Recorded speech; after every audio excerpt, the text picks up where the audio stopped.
Hallelujah, praise the Lord. प्रभु जीशु ख्रीष्ट एक पूर्ण वयस्क मंडली की नेबा को आसुछन्ति। एफिसियो 4 अध्याय ताहार 11 रु 14 टिके केही पढ़ंतु माइक रे।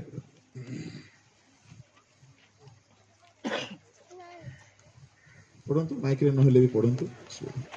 से कहा कहा को प्रेरित, हां, कहा कहा को भाववादी, कहा कहा को सुसमाचार प्रचारक, पुणी कहा कहा को पालक और शिक्षक रूपे नियुक्त करी दान करियोछंती। जेपरी साधु माने से कार्य निमंते सिद्धि लाभ करंती और ख्रीष्टों को शरीर निष्ठा प्राप्त हुए। शेषरे जेपरी आमे माने समस्ते विश्वास और ईश्वर पुत्र विषय को ज्ञान रे एकता प्राप्त हेउ, अर्थात ख्रीष्टों को पूर्णतार परिमाण अनुसार पूर्ण वयस्क पुरुष हेउ। जेपरी आम्भे माने आ शिशु परी न होई मनुष्य मानक सठता और भ्रांति युक्त कल्पना अनुसार धूर्तता द्वारा विभिन्न शिक्षा रूप वायु रे इतस्तत चालित न हेउ, किंतु सत्य अवलंबन करी मस्तक स्वरूप जे ख्रीष्ट ताहांका उद्देश्य रे सर्व विषय रे प्रेम रे वृद्धि पाऊ। बस 14 शेषरे आम्भे माने पूर्ण वयस्क पुरुष हेउ। केमती पुरुष हेउ? पूर्ण वयस्क, जहार बयस पूर्ण हो जाइछि से व्यक्ति सबु विषय रे अनुभूति पाई थाए। बेले बेले शिशु माने टिके बढ़ंती भाबंती मो बापा ठारू बेसी जानिछि। जेतेबेले किशोर अवस्था किशोरी अवस्था बा टीन एज को आसंती भाबंती मो ठारू बेसी बुद्धिमान केही नहीं, किंतु युवावस्था को आसिला परे जेतेबेले बुद्धि टिके मिले भाबंती मु किछि जानि नाही। पूर्ण वयस्क हेला बेलको संसारर सब विषय देखि थांती तो से माने अनुभूति रे भल मंदर ज्ञान रे बहुत जागृत बहुत सचेतन होई थांती। और जदि से मानको पचरा जीवो तुम लाइफ रे जदि तुमको आउ गोटे सुजोग दिया जीवो जन्म हेबा पई तुमे कोन करिवो, से माने कहिबे एई भूल मु आरो जन्म रे करिबि नै। आरो जन्म तो नाही हमरो कथाटी कहूछि। गोटे बहुत बड़ अंतरराष्ट्रीय सम्मेलन रे बिली ग्राहम को पचरा गला जदि तुमको आउ थरे सुजोग मिलंता तो कोन करिथांते। से गोटे धाड़ी रे कहिले जे भूल गुडा को मिनिस्ट्री रे करिछि ताहा करि न थांते। भूल गुडा को जुबा बयस रे हुए, अपरिपक्वता रे हुए, सिद्ध हस्त नथिले हुए, अनुभूतिर अभाव हुए। जने चालक हो, जने रंधाली हो, जने पाठक हो, जने विद्यार्थी हो भूल करे सिद्ध हस्त नथिबारो, अनुभूति नथिबारो, अभ्यास नथिबारो। तेरे परमेश्वर चाहुछंती मंडली पूर्ण वयस्क हेउ आउ शिशु परी न हेउ। एथिपाई से 5 प्रकार सेवक मान को देइछंती, प्रेरित, भाववादी, शिक्षक, प्रचारक, पालक। परमेश्वर आमान को निमंते भिन्न भिन्न प्रकार सेवा आउ सेवक मान को देइछंती। उद्देश्य होउची आमाने शेषरे पूर्ण वयस्क हो आत्मिक जीवन रे। प्रभु को लोक माने किंतु अनेक समय रे आम भितरे शिशुर अवस्था ही देखा दिए। आमे शिशु हेकि ही प्रायतः समय आमर बही जाए, आमे बुढ़ा ही जाओ, आमे कबर को चली जाओ, किंतु आत्मिक भाव रे शिशु ही थाओ। शिशुर मु 4-5टा लक्षण कहिबी, परंतु प्रथम 3 लक्षण ताहा लेखा अछि प्रथम करिन्थी 3 अध्याय 1, 2, 3 रे पढन्तु। हे भाई माने ଟିକେ ଜୋରରେ हे भाई माने ହେ ଭାଇ ମାନେ ମୁଁ ଆତ୍ମିକ ମନା ଲୋକଙ୍କୁ କହିଲା ପରି ହଁ ତୁମ ମାନଙ୍କୁ କହି ପାରିଲି ନାହିଁ, ହଁ କିନ୍ତୁ ଶାରୀରିକ ଲୋକମାନଙ୍କୁ ଓ ଖ୍ରୀଷ୍ଟଙ୍କ ଠାରେ ଶିଶୁମାନଙ୍କୁ କହିଲା ପରି ତୁମ ମାନଙ୍କୁ କହିଲି। ଶିଶୁ ମାନଙ୍କୁ କହିଲା ପରି ତୁମ୍ଭ ମାନଙ୍କୁ କହିଲି। କେଉଁ ମଣ୍ଡଳୀର ଲୋକମାନଙ୍କୁ? କରିନ୍ଥିୟ ମଣ୍ଡଳୀ। ଯେଉଁ ମଣ୍ଡଳୀରେ ଭିନ୍ନ ଭିନ୍ନ ଆତ୍ମାଙ୍କ ଦାନ ବରଦାନରେ ଲୋକମାନେ ସେବା କରୁଥିଲେ, ଭାବବାଣୀ କହୁଥିଲେ, ପରଭାଷା କହୁଥିଲେ, ଦର୍ଶନ ପାଉଥିଲେ, କିନ୍ତୁ ସେମାନେ ଖ୍ରୀଷ୍ଟଙ୍କ ଠାରେ ଏପର୍ଯ୍ୟନ୍ତ କଣ ଅଛନ୍ତି? ଶିଶୁ। ତଳକୁ ପଡ। ମୁଁ ତୁମ ମାନଙ୍କୁ ଦୁଗ୍ଧପାନ କରାଇ ଗଲା। ଅନ୍ୟ ଖାଦ୍ୟ ଦେଲି ନାହିଁ। କଣ କରାଇ ଗଲା? ତାମାନେ ଶିଶୁ ବୋଲେ 10 ବର୍ଷର ପିଲାକୁ ବି କୁହାଯାଇ ପାରିବ, କିନ୍ତୁ କରିନ୍ଥିୟ ମଣ୍ଡଳୀର ଅବସ୍ଥା କେମିତି? କ୍ଷୀର ପିଇବା ଅବସ୍ଥା। ତାମାନେ ଏତେ ସାନ ଲୋକମାନେ ସେମାନେ ଆତ୍ମିକ ଜୀବନରେ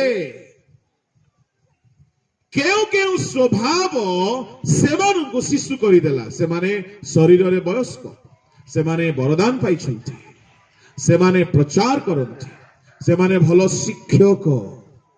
ପ୍ରଥମ କରିନ୍ଥୀ 1:5-6 ପଢିବେ। ସେମାନେ କୌଣସି ଅନୁଗ୍ରହ ଦାନରେ କମ ନଥିଲେ। ପଢ ଟିକେ। କାରଣ ତାହାଙ୍କ ଠାରେ ସମସ୍ତ ବିଷୟରେ ବିଶେଷତଃ ସମସ୍ତ ପ୍ରକାର ଶିକ୍ଷାଦାନରେ ଓ ସମସ୍ତ ପ୍ରକାର ଜ୍ଞାନରେ ତୁମେମାନେ ଧନବାନ ହୋଇଅଛ। ବାବା, ଜ୍ଞାନରେ ଧନବାନ, ଶିକ୍ଷାରେ ଧନବାନ। ଭଲ ଶିକ୍ଷା ଦେ ବୋଲି କହିଲେ ଏମିତି ଶିକ୍ଷା ଦେବେ ଯେ ମୁଣ୍ଡ ଖରାପ ହେଇଯିବ ଶୁଣିଲେ। ଏତେ ଗଭୀର ଶିକ୍ଷା ଦେବେ, କିନ୍ତୁ ଖ୍ରୀଷ୍ଟଙ୍କ ଠାରେ ଶିଶୁ। ହେଲେ ପ୍ରଭୁ ଶିକ୍ଷକ ମାନଙ୍କୁ ନେବାକୁ ଆସୁଛନ୍ତି କି ନା ପୂର୍ଣ୍ଣ ବୟସ୍କ ଲୋକକୁ ନେବାକୁ ଆସୁଛନ୍ତି? ଆମର ଶିକ୍ଷାଦାନ ଥାଇପାରେ, କୌଣସି କୌଣସି ଦକ୍ଷତା ଥାଇପାରେ। ତଳକୁ ଟିକେ ପଡ। ଏହି ପ୍ରକାରେ ଖ୍ରୀଷ୍ଟଙ୍କର ସାକ୍ଷ୍ୟ ତୁମମାନଙ୍କ ମଧ୍ୟରେ ସ୍ୱୀକୃତ ହୋଇଅଛି।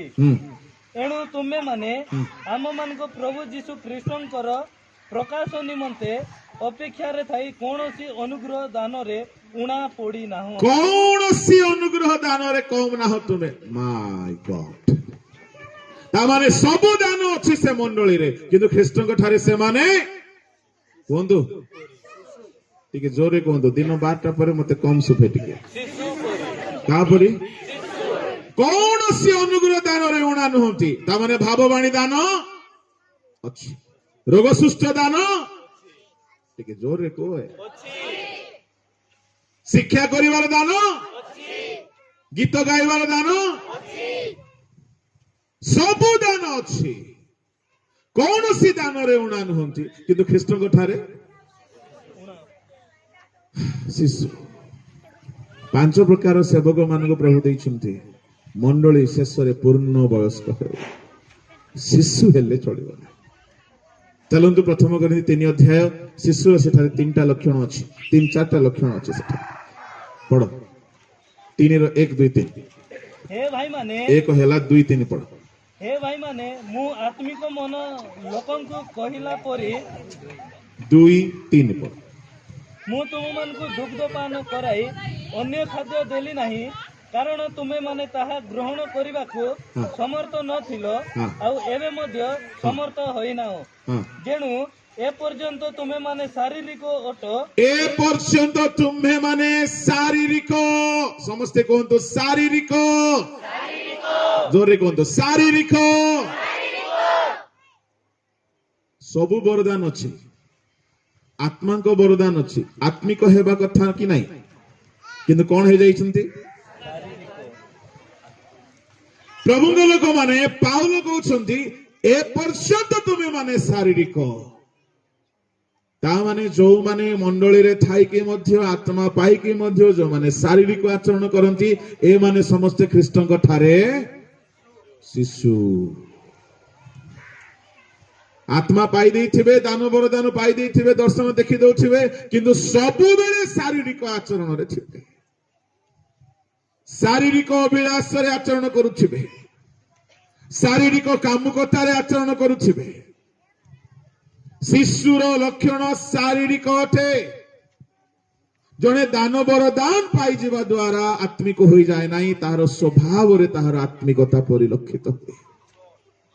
प्रभु को लोक माने तेरे एठारे कहागला तुमे माने शारीरिक सेमानकर मध्य शारीरिक आचरण थिला। जा 5 अध्याय देखुछु एमिति शारीरिक जे जणे जनकर बापांकर स्त्री को मध्य भ्रष्ट कर दीछे। माने इते शारीरिक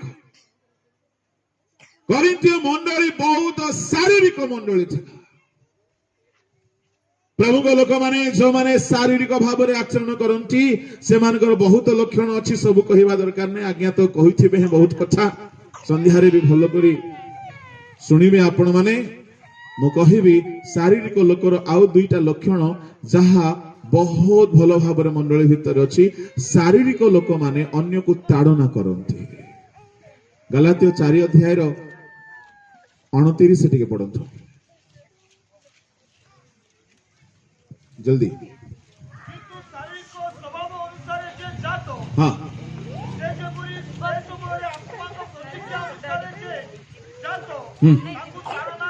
ताड़ना करुथिला तापरे केबे घटु अछि जे शारीरिक से आत्मिक लोक को ताड़ना करुथिला आ एबे मध्य करूछंती। मंडली मध्य शारीरिक लोक माने आत्मिक लोक को ताड़ना करिवे। मंडली भितर आत्मिक लोक माने ताड़ित हुअंती, निंदित हुअंती शारीरिक लोक द्वारा। यह एक शारीरिक लोकर लक्षण। आत्मिक लोक को से सब बेले निंदा करिवो, ताड़ना करिवो। द्वितीय आदि पुस्तक 21 अध्याय 9 पद पढ़ंतु 8-9 पद पढ़ंतु। आउ बालक बड़ हुअन्ते सेमाने ताकु स्तनपान त्याग कराइले। पुणी जेउ दिन इसाक को स्तनपान त्याग कराइले सेही दिन अब्राहम महाभोज प्रस्तुत कले। अनंतर मिसरिया आगर अब्राहम को निमंते जे पुत्र जन्म करिथिला सारा देखिला से परिहास करुअछि। शारीरिक पुत्र इस्माइल आत्मिक पुत्र को परिहास करुछि। 14 वर्षर भेंडिया 8 दिनर छुआ को परिहास करुछि। केमिति कथा देखंतु। केते केते दिनर छुआ थिला इसाक 8 दिनर शून्य थैछि। 8 दिनर छुआ माने से गोरा हो कला हो जे रंगर हो क्यूट तो देखा जाउथिबो। सानो छुआ माने भारी क्यूट देखा जाउछि। आ सानो छुआ को केही हेले परिहास करंती नाही। ए 14 वर्षर किशोर ए 8 दिनर छुआ को परिहास करुछि। बाइबल कोन बोली कहे से शारीरिक। एणो तुम मान मध्य हास्य परिहास न हो। आ शारीरिक लोक मान को कहउछंती पाउल तुमे माने शिशु। प्रभु के लोक माने शारीरिक बोली कहिले बहुत कथा अछि। गलातिय 5 अध्याय ताहार 18-19 पढ़िबे। शरीर आचरण कौन कौन कौन से समस्ते शिशु कहबी नाई मो सब कथा। शिशुर प्रथम लक्षण शारीरिक लक्षण। यदि तुमे मोबाइल रे शारीरिक अभिलाष रे आसक्त अछ तुमे शिशु अठ। कौन सी प्रकार शारीरिक आचरण करूछ तुमे केते बड़ शिक्षक हो जाओ हेले मध्य तुमे शिशु। तुमे केते बड़ दान पाइथिबा लोक हो जाओ करिन्थिय मंडली रे थिला परी हेले मध्य सेमान को पाउलो कहले तुमे शिशु। ता माने फ्लेशली लस्ट हमको शिशु करी दिए। आ प्रभु शिशु को नेबा को आसुनांती पूर्ण वयस्क को नेबा को आछंती। यदि शारीरिक आचरण शिशु करी दिए तबे केउ आचरण हमको पूर्ण वयस्क करिवो? उत्तर दियंतु। आत्मिक आचरण। शारीरिकता जेते कमिबो आमे सेते परिपक्व हेबाको लागिबा। जेते हमठारे आत्मिकता बढ़िबो शारीरिकता ह्रास पाइबो। तेणु आत्मिक शरीर वृद्धि पाइले शारीरिक शरीर क्षय पाइब। प्रभु लोक माने जेते अभिलाष ह्रास हबो सेते आपण ख्रीष्टंक ठारे बढ़िबे। तेणु प्रथम लक्षण होची शिशुर शारीरिक स्वभाव थाके। द्वितीय लक्षण पढ़ंतु प्रथम करिन्थियो बाबू तुम टिके रेस्ट करो तुम भल पढ़ुछ जे टिके रेस्ट कर हाँ भौणी मान को सुजोग देवा चल प्रथम करिन्थियो 3 अध्याय तार 2-3 देखिबा भौणी माने केमति पढुछन्ति। हाँ हाँ हाँ हाँ शारीरिक अट नंबर 1 शिशुर लक्षण हूँ पुणी नंबर 2 नंबर 3 होची ईर्षा व विवाद। हाँ तापरे तुम्हें माने कि शारीरिक नुह तापरे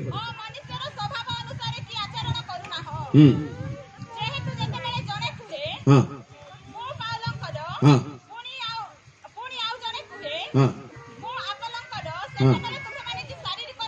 हाँ बस बस सेतिकी थाओ।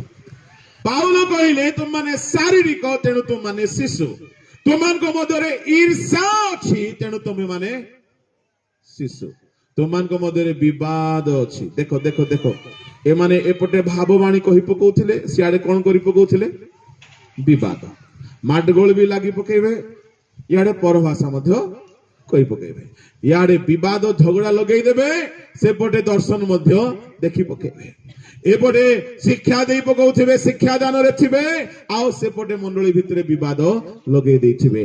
जेउ माने विवाद प्रिय जेउ माने ईर्षा करंती सत्य कह टिके निजको पचार कहार प्रतिभा कहार उन्नति कहार समृद्धि देखि आपण को ईर्षा केबे आसुछि कि जदि आसुछि आपण माने शिशु सबुठारु बड़ रोग आत्मिक लोक माने मध्य आत्मिक लोक प्रति ईर्षा करि दियंती। चलो घर गाड़ी बंगला धन संपत्ति देखि ईर्षा हेबो सांसारिक लोक मानु किंतु आत्मिक लोक मानु को जदि ईर्षा आसी गला तेबे आउ केउठारे आमे आत्मिकता को खोजिबा। प्रभु को लोक माने अन्यर प्रशंसा हेला बेलको सबुठारु सान लोकर प्रशंसा हेबो बड़ लोक सम्मुख रे सेते बेले जदि ईर्षा आसुनाई ताहेले आपण शिशु नहंती। सान लोकर प्रशंसा हेला बेलको बड़ लोक खुशी हेबार अछि बड़ लोक भाबंती कोन ये मो पई थ्रेट रटे आकु केमती करी हेले बर्बाद करि दियो। एया थिला साउलर स्पिरिट दाऊदर प्रशंसा हेला बेलको सही पाइला नाही मंडली भितरे ईर्षा देखा दिए बाइबलर प्रथम ईर्षा बेदी रे देखा देइथिला कइन हेबल बाइबलर यीशु प्रति ईर्षा याजक मान ठारे देखा देइथिला ता माने ईर्षा मंडली भितरे बुलुछि याजक हो जाइछन्ति किंतु ईर्षा छाड़ी नांती ता माने से माने शिशु प्रभु को लोक माने शिशु को नेबा को यीशु आसु नांती पूर्ण वयस्क मंडली को गोटे औषध दिन को 3 थर खाओ ईर्षा पळेबो। हालेलुया केउ औषध मु समस्त ठारू क्षुद्र अटे निजको समस्त ठारू क्षुद्र करिबो से माने बढ़ंतु मते रास पाइबो सकाळे खाली पेटरे दिन बेले खाइला परे रात्रि सोइबा पूर्व तार अर्थ कोन उठु उठु भाबिबो मु दुनिया रे सब ठारू क्षुद्र लोक दिन सारा भावुथिबो मु सब ठारू सान समस्ते बढ़ंतु प्रभु मते सान कर राति रे सोइबा बेले मते चिंता करिवो प्रभु समस्ते बुद्धि पांतु मते सान हेबा जे आपना को नत करे से प्रभु ताहाको हालेलुया केबे ईर्षा आसीबो ना ईर्षा आसे केते बेले जेते बेले आपण तुलना करंती अरे से बढी गला मु कमी गली तुलना करिवे ना each one is unique one प्रत्येक प्रभु को दृष्टि रे महान अटंती खास अटंती तुलना करिवे ना तुलना कले आपण को ईर्षा आसीबो तुलना कले डिप्रेशन आसीबो तुलना कले गर्व भी आसीबो सावधान समय भाव रे एठारे समाप्त करिवि ईर्षा एक शिशुर गुण विवाद एक शिशुर गुण सेठारे तृतीय शिशुर गुण अछि कि तुममान को मध्य रे केई कोंती आमे अपोलोर केई कोंती आमे पाउलंकर केई कोंती आमे केफांकर केई कोंती आमे ख्रीष्ट गला दल दल भेद केई कहते आमे पाउलंकर कौन हेतिबो सुनंतु टिके पाउल दल लोक ଗୋଟେ ଅଛନ୍ତି କରିନ୍ଥିଆ ମଣ୍ଡଳୀ, ସେମାନେ ପାଉଲଙ୍କର ବିଗ୍ ଫ୍ୟାନ୍।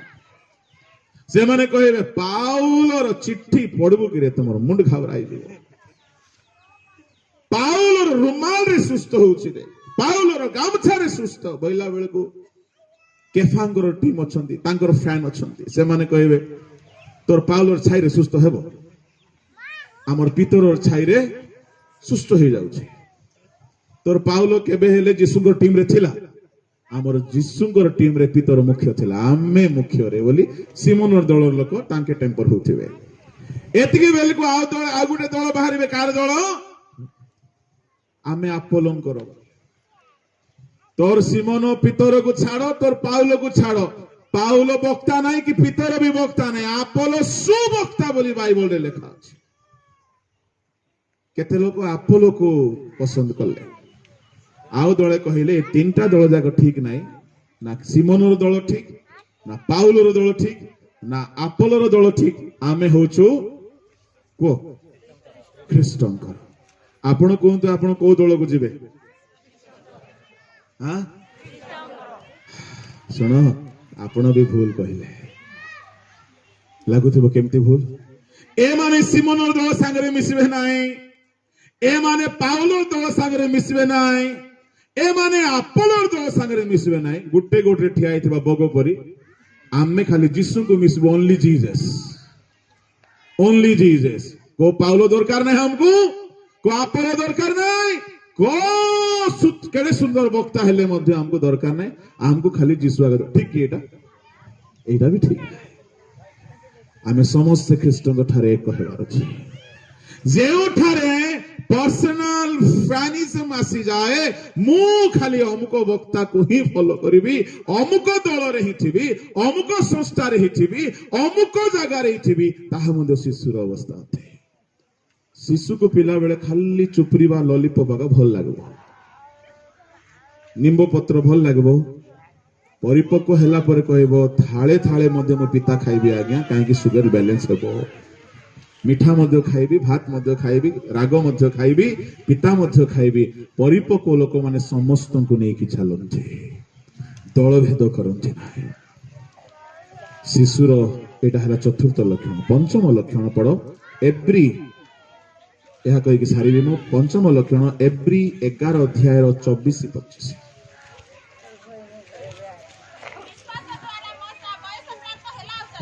ବିଶ୍ୱାସ ଦ୍ୱାରା ମୂଷା ବୟସ ପ୍ରାପ୍ତ ହେଲା ଉତ୍ତାରେ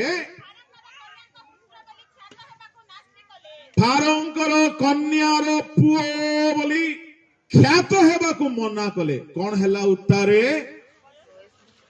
ବୟସ ପ୍ରାପ୍ତ ହେଲା ଉତ୍ତାରେ ସେ ଆହୁରି ରାଜାଙ୍କର ନାତି ବୋଲି ଫେମସ ହେବାକୁ ଚାହିଁଲେ ନାହିଁ। ଶୁଣନ୍ତୁ, ବୟପ୍ରାପ୍ତ ଲୋକ ସାଂସାରିକ ସୁଖ୍ୟାତିକୁ କେବେ ହେଲେ ଚାହିଁବ ନାହିଁ। ବୁଝା ପଡୁଛି? ବୟ ପ୍ରାପ୍ତ ହେଲାରୁ ମୂଷା ରାଜାଙ୍କର ଝିଅର ପୁଅ ବୋଲି ଫେମସ ହେବାକୁ ଚାହିଁଲେ ନାହିଁ। ସାଂସାରିକ ଫ୍ୟାମିଲିଆରିଟି, ସାଂସାରିକ ପପୁଲାରିଟି ପରିପକ୍ୱ ଲୋକମାନେ ପସନ୍ଦ କରିବେ ନାହିଁ, ଯୋଉମାନେ ଆତ୍ମାରେ ପରିପକ୍ୱ। ତଳକୁ ପଡ, କଣ ପସନ୍ଦ କରିବେ ସେମାନେ? ପାପର କ୍ଷଣିକ ସୁଖ ଭୋଗ ଅପେକ୍ଷା ଯେତେବେଳେ ବୟ ପ୍ରାପ୍ତ ହେଲେ ଈଶ୍ୱରଙ୍କ ଲୋକମାନଙ୍କ ସହିତ ଦୁଃଖ ଭୋଗ କରିବା ପାଇଁ ସେ ପସନ୍ଦ କଲେ। ତାଙ୍କର ଚଏସ୍ ଚେଞ୍ଜ ହେଇଗଲା, ତାଙ୍କର ଚଏସ୍ ଚେଞ୍ଜ ହେଇଗଲା ଯେତେବେଳେ ସେ ମେଚ୍ୟୁର ହେଇଗଲେ। ପ୍ରଭୁଙ୍କ ଲୋକମାନେ ପାପର କ୍ଷଣିକ ସୁଖ ଥିଲା ସାମ୍ନାରେ, ଆଉ ଈଶ୍ୱରଙ୍କ ଲୋକମାନଙ୍କ ସହିତ ଦୁଃଖ ଥିଲା। କୋଉଟାକୁ ଡିସାଇଡ କରିବେ?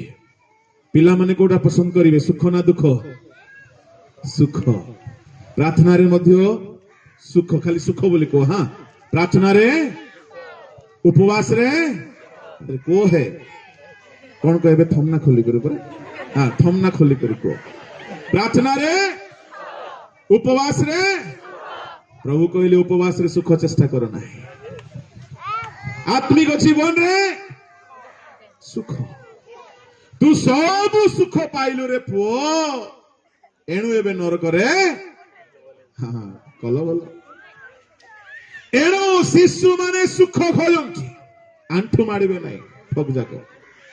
कहीं आंठुर सुख दरकार उपवास करिवे नाई पाप छाड़िबे नाई बल प्राप्त होते मूसा सुख को छाड़िले पापरे मिलुथिबा सुख आ दुख को मनोनीत कले प्रभु लोक माने प्रभु जीशु आसुचंती ख्रीष्टंग ठारे पूर्ण वयस्क मंडली को नेबाको आपण शिशु हेकी जदि रहिबे तांको साक्षात करि पारिबे नाही प्रभु आमन को सहाय्य करंतु आमने पूर्ण वयस्क हेउ आसंतु पदे प्रार्थना करिबे स्वर्गीय पिता तुम वाक्य अनुसार आम समस्त को प्रभु ईर्ष्यारु विवादरु शारीरिक आचरणरु दलभेदरु मुक्त कर पिता पापर क्षणिक सुख को छाड़ी तुम्भ ठारे पूर्ण वयस्क हेबाकु साहाय्य कर ए वाक्य प्रत्येक जीवन रे कार्य साधन करू तुम आगमन बेले आमे जेपरि प्रभु पूर्ण वयस्क भाव रे देखा दिबो